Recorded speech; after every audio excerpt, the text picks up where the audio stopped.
scary, scary Halloween. What do you think of my new stuff? Silly likes it. Yeah, I got a couple new things. Silly likes everything. Yes, Mama. So, what I got, if she lets me talk. Hold on a minute. Let me love on Silly and then I'll be right back.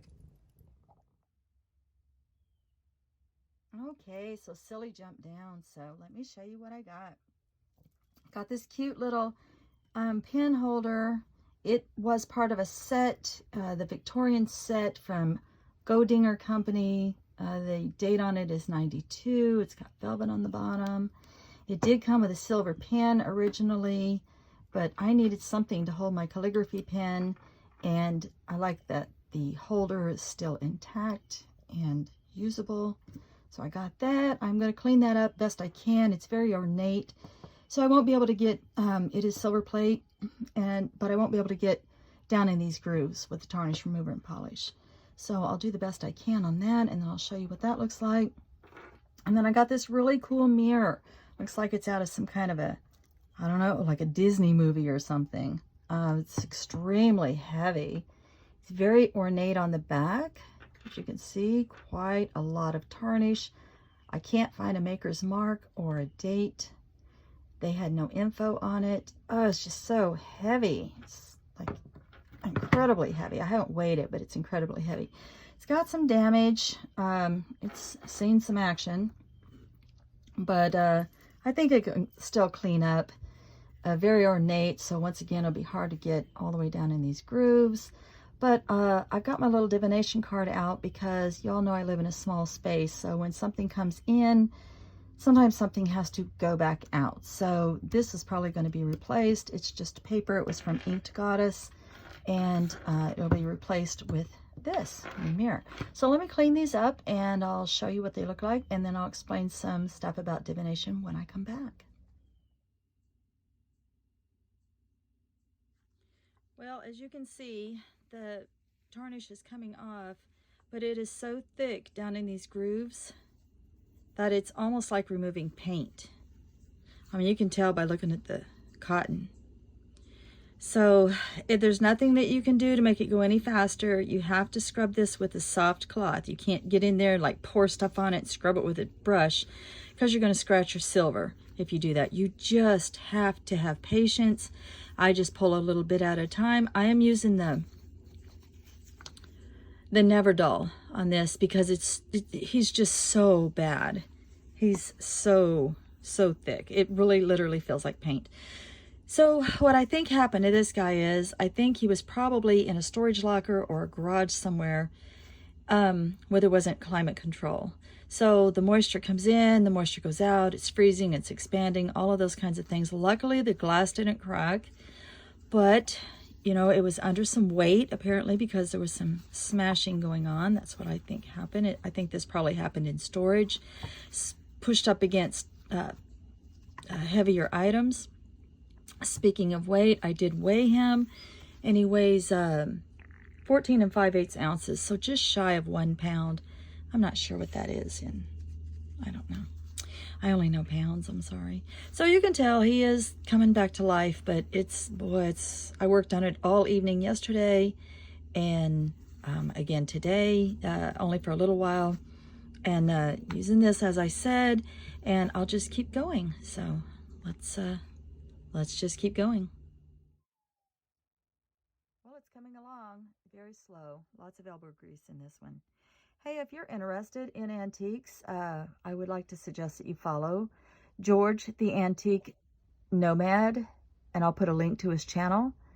I think you'll find, if you're interested at all in antiques and estate sales, and he does a lot of thrifting, and he just travels around and does a lot of shows, and he's very entertaining. He's a very, very kind person and extremely knowledgeable. So I'll put a link to his channel. So here's how they turned out. The mirror I've decided to call Maximilian, Max for short. Got almost all the tarnish off of him. Look how beautiful he came out. A lot of the tarnish is going to remain behind where the hand normally goes. I just didn't want to put any more pressure on his back. I was afraid of causing any damage. I thought he came out really beautiful. And then the pen holder, same thing. I think it's going to be a really nice addition to my letter writing. I'm going to really enjoy having this around. I thought it just came out just absolutely gorgeous. I really want to get into calligraphy more. And so divination. So how am I going to use this mirror in divination? Well, I went to college really late in life in a town in Louisiana. And, you know, going to college kind of opens up your mind and your horizons to different experiences. And I started studying Hinduism and Taoism and folklore and things like that. And then also at the same time, I got into theater.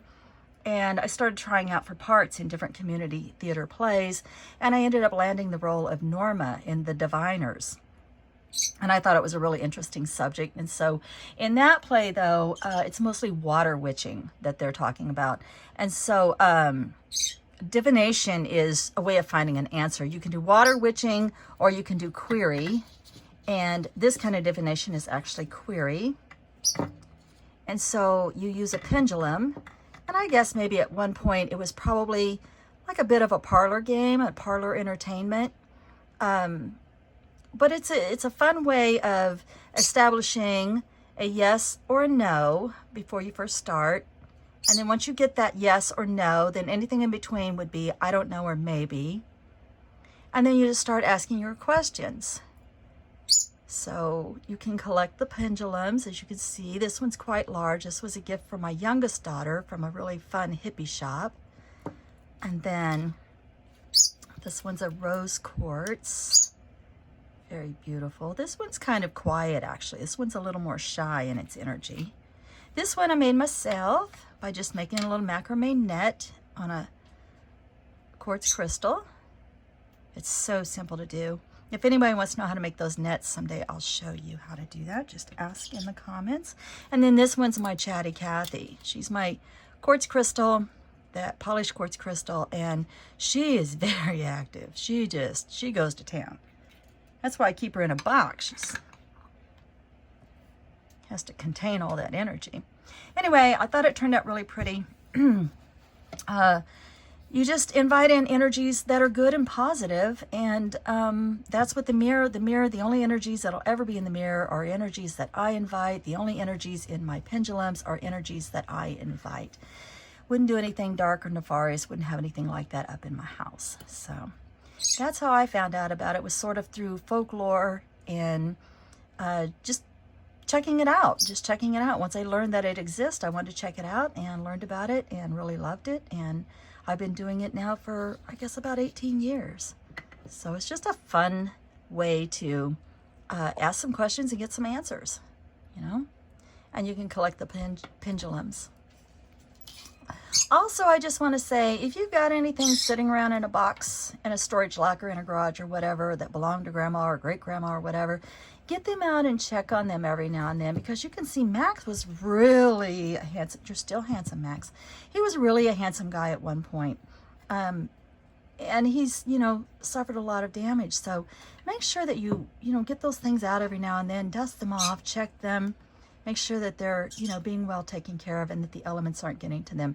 Any place where there's no silver left on the silver plate is going to rust immediately, because the oxygen hits it and it just oxidizes that metal really quickly. So check on your things, and if you're not going to keep them, make sure that they get into the hands of somebody who's going to love and appreciate them. All right, guys, have a wonderful, blessed day.